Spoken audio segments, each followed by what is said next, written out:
Assalamualaikum warahmatullahi wabarakatuh. Selamat pagi, siang, sore, dan malam anak-anak. Sebelum memulai kelas online kali ini, saya akan memperkenalkan diri saya terlebih dahulu. Saya Zakiyatun Nufus Hasanah, bisa dipanggil Bu Zakia atau Bu Zaza. Saya di sini akan menjelaskan mengenai permohonan nomor pokok wajib pajak. Nah, sebelum memulai kelas ini, apakah teman-teman sudah tahu mengenai pajak itu apa?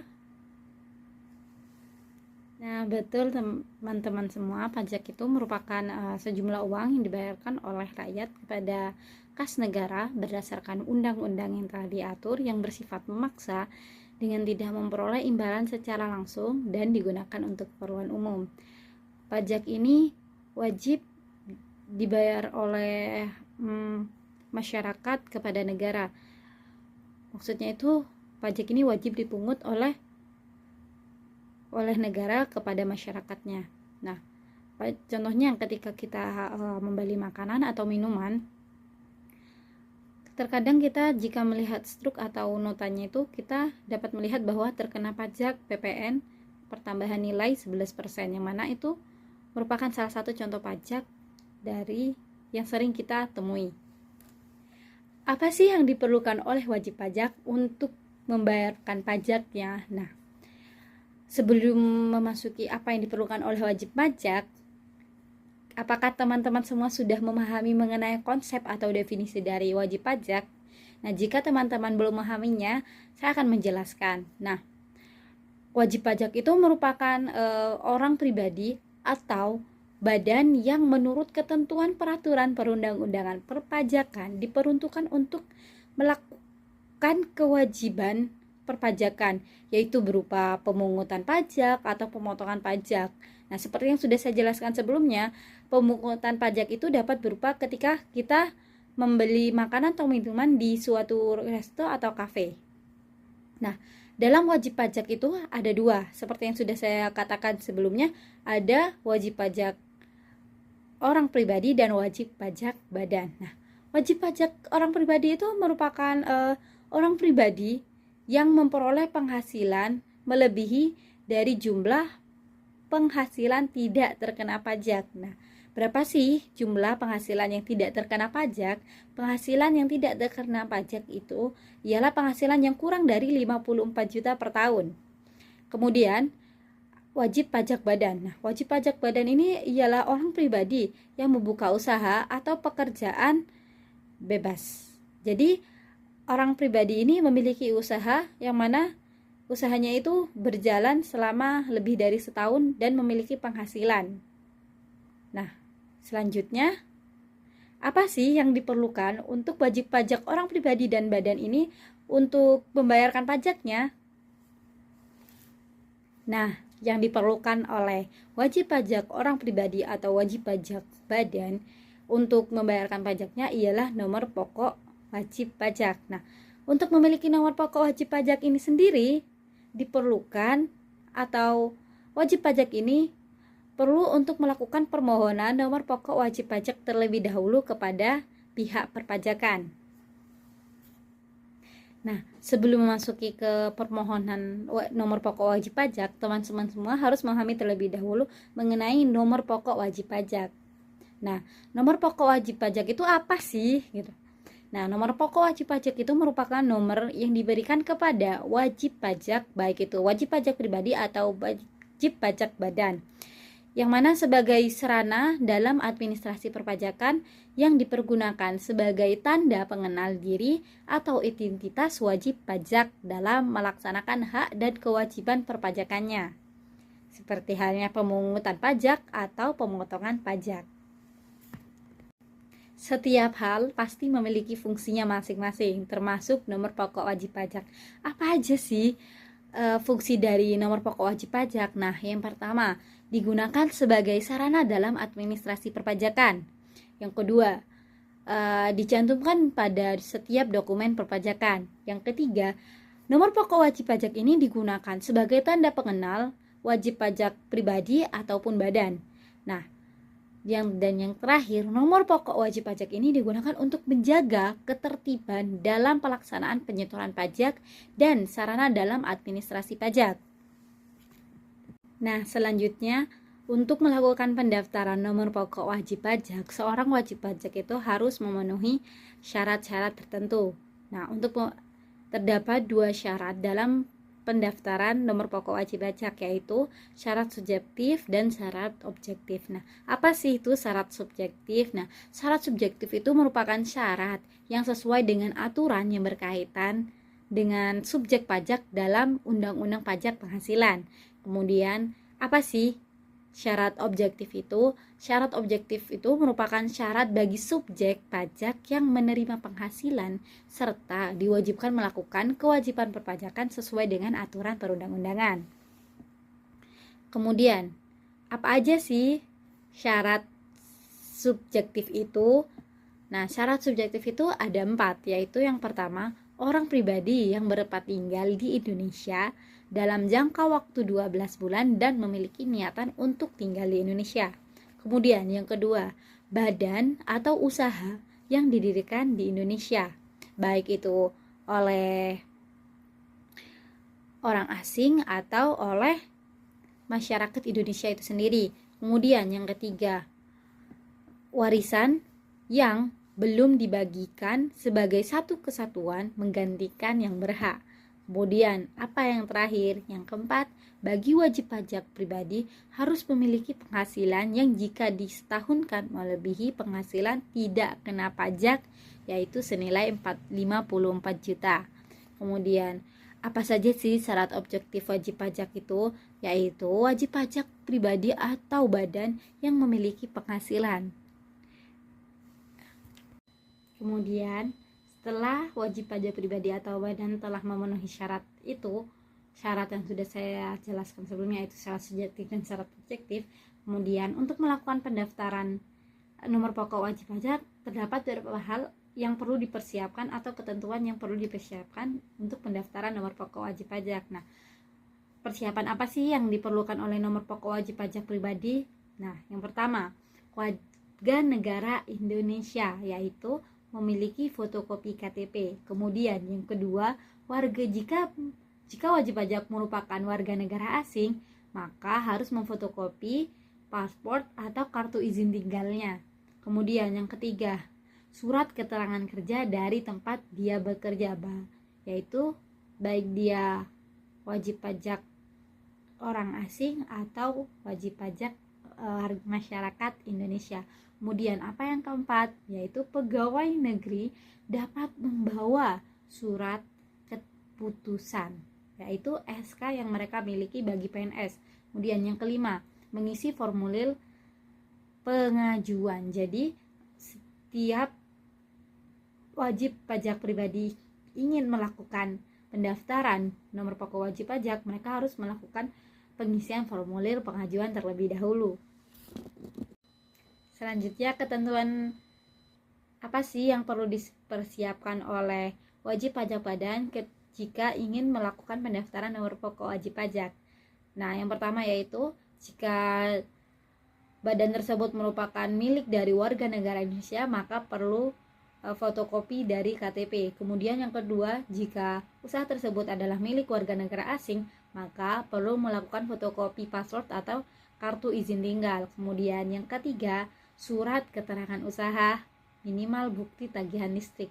Kenapa? Karena setiap usaha itu harus memiliki surat keterangan usahanya terlebih dahulu. Kemudian yang keempat, surat pernyataan yang telah ditandatangani di atas meterai, yaitu surat tersebut telah menyatakan bahwa pribadi tersebut telah memiliki usaha ini untuk dilaksanakan sebagai usahanya, atau diklaim bahwa ini adalah suatu usaha yang telah dijalankan dan usaha tersebut dalam jenis apa. Selanjutnya, saya akan menjelaskan mengenai tutorial atau cara pendaftaran formulir atau pengisian formulir nomor pokok wajib pajak. Nah, yang pertama, seperti gambar yang saya tampilkan ini, yang pertama yaitu kita harus mengetahui terlebih dahulu kita akan mendaftar sebagai wajib pajak pribadi atau wajib pajak padan. Nah, jika kita ingin melakukan pendaftaran sebagai wajib pajak pribadi, maka yang pertama kita mengisi jenis pendaftarannya terlebih dahulu, yaitu sebagai permohonan wajib pajak, yaitu bisa kita silang atau bisa kita centang. Kemudian kategorinya apa? Nah, kategori sebagai wajib pajaknya itu ada 5, yaitu sebagai orang pribadi atau wanita yang telah hidup terpisah berdasarkan keputusan hukum, atau istri dengan perjanjian pemisahan harta dan penghasilan. Yang keempat yaitu istri memilih menjalankan hak dan kewajiban perpajakan terpisah. Kemudian yang kelima, warisan yang belum terbagi sebagai satu kesatuan menggantikan yang berhak. Nah, kemudian itu, nah jika kita sebagai orang pribadi yang tidak kita masih baru dalam pendaftarannya itu, kita bisa memilih sebagai orang pribadi saja, yaitu yang mana penghasilan kita itu harus lebih dari 54 juta per tahunnya. Kemudian status pusat atau cabang. Nah, status pusat atau cabangnya itu kita bisa memilih pendaftarannya itu di mana. Jika kita wajib mengisinya sebagai, contohnya kita di sini mengisinya sebagai pusat. Nah, kemudian identitas wajib pajak. Apa aja sih identitasnya itu? Yang jelas yang pertama adalah nama. Nah, seperti yang dicontohkan ini, nama yang di dalam pendaftaran ini adalah Budi Susanto, sesuai dengan, jadi Budi spasi Susanto. Jadi kita harus memberikan spasi.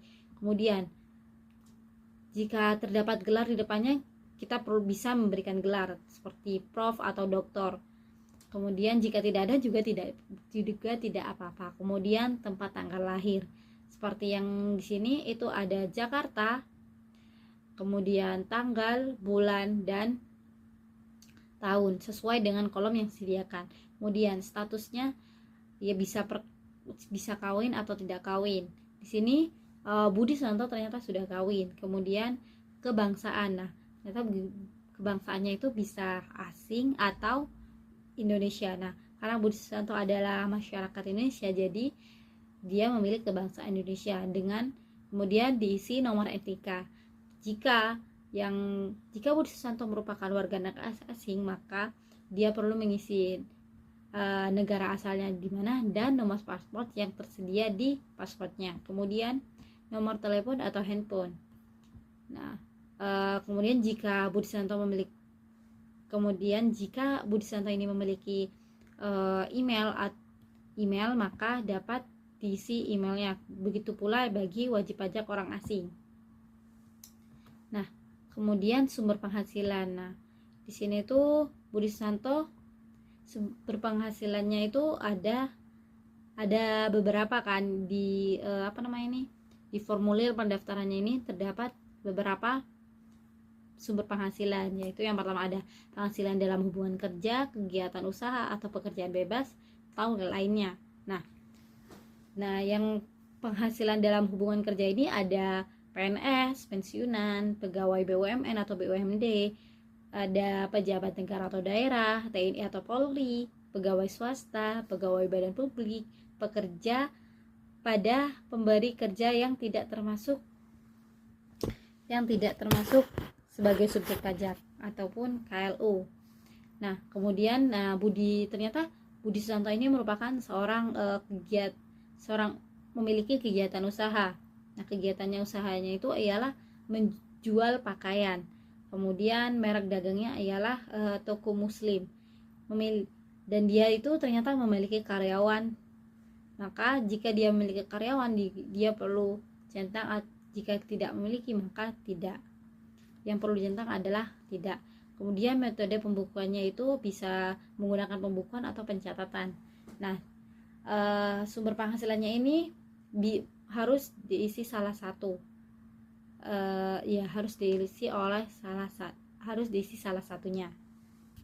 Entah itu, pokoknya harus diisi salah satu dari keempat. Kemudian yang selanjutnya ialah mengisi formulir pendaftaran bagian alamat. Nah, di bagian alamat ini ada tiga alamat yang perlu diisi. Tapi yang pertama yaitu alamat tempat tinggal. Nah, pada alamat tempat tinggal ini jika wajib pajak ini memilih pendaftaran melalui cabang atau PTT, maka tidak perlu diisi. Kemudian jika karena tadi Budi menggunakan pusat, maka dia harus mengisinya, karena yang pertama dia harus mengisi jalan, blok, nomor, RT RW, kelurahan atau desa, kecamatan, kota atau kabupaten, kode pos, provinsi, dan nomor telepon atau handphonenya. Kemudian alamat yang kedua ialah alamat domisili sesuai dengan KTP. Nah, jika alamat yang tertera ini sama dengan alamat domisili yang tertera pada KTP itu adalah sama dengan alamat tempat tinggalnya, maka tidak perlu diisi ulang. Nah, karena alamat domisili KTP-nya itu sama dengan alamat tempat tinggalnya, maka Budi tidak mengisi alamat yang kedua. Kemudian masuk ke alamat yang ketiga, yaitu alamat tempat usaha. Alamat tempat usahanya ini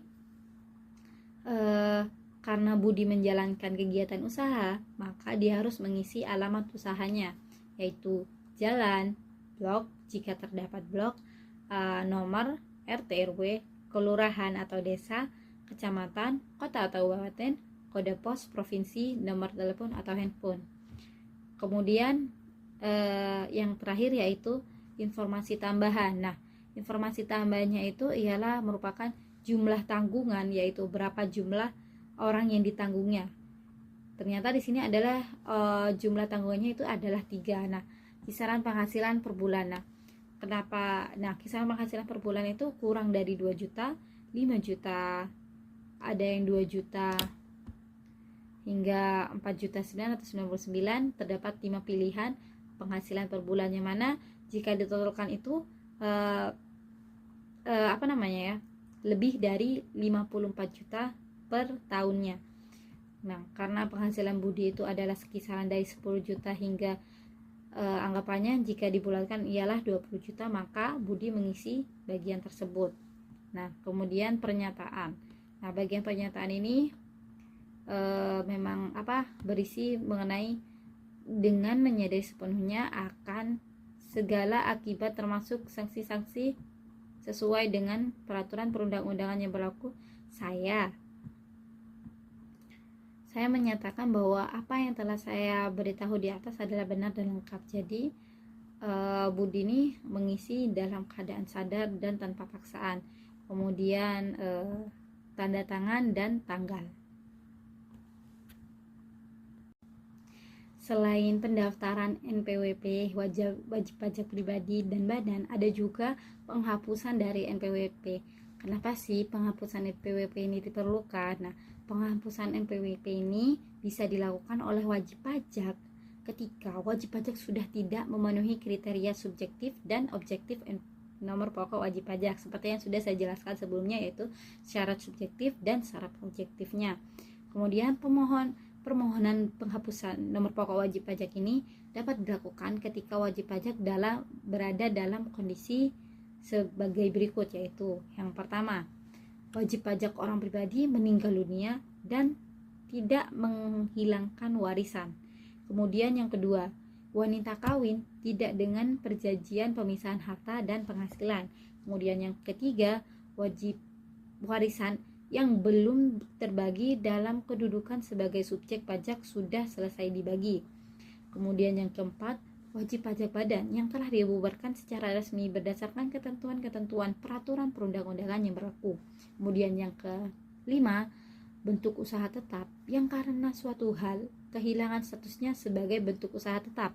Kemudian yang terakhir yaitu wajib pajak orang pribadi lainnya selain yang dimaksudkan pada angka 1 dan 2 yang tidak memenuhi syarat lagi untuk dapat digolongkan sebagai wajib pajak. Nah, pelaporan penghapusan nomor pokok wajib pajak ini harus dilakukan di kantor pelayanan pajak atau KPP, yang kemudian penghapusan nomor pokok wajib pajak ini dilakukan oleh Dirjen Pajak. Nah, Dirjen Pajak ini harus melakukan pemeriksaan dokumen terlebih dahulu sebelum melakukan penghapusan nomor pokok wajib pajak tersebut. Nah, kemudian dengan memberikan keputusan tersebut atas permohonan penghapusan nomor pokok wajib pajak tersebut dalam jangka waktu 6 bulan hingga 12 bulan.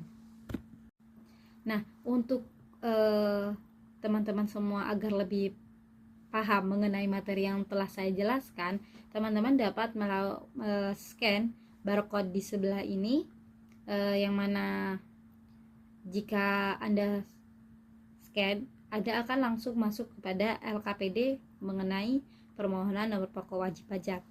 Kemudian setelah Anda mendengarkan penjelasan dari saya, yaitu dari penjelasan video ini, kemudian Anda telah memahami materi dari LKPD tersebut, Anda dapat melakukan menilai, mengevaluasi pemahaman diri kalian mengenai permohonan nomor pokok wajib pajak dengan men-scan barcode tersebut, dan scan barcode tersebut akan masuk pada kuisis mengenai nomor pokok wajib pajak.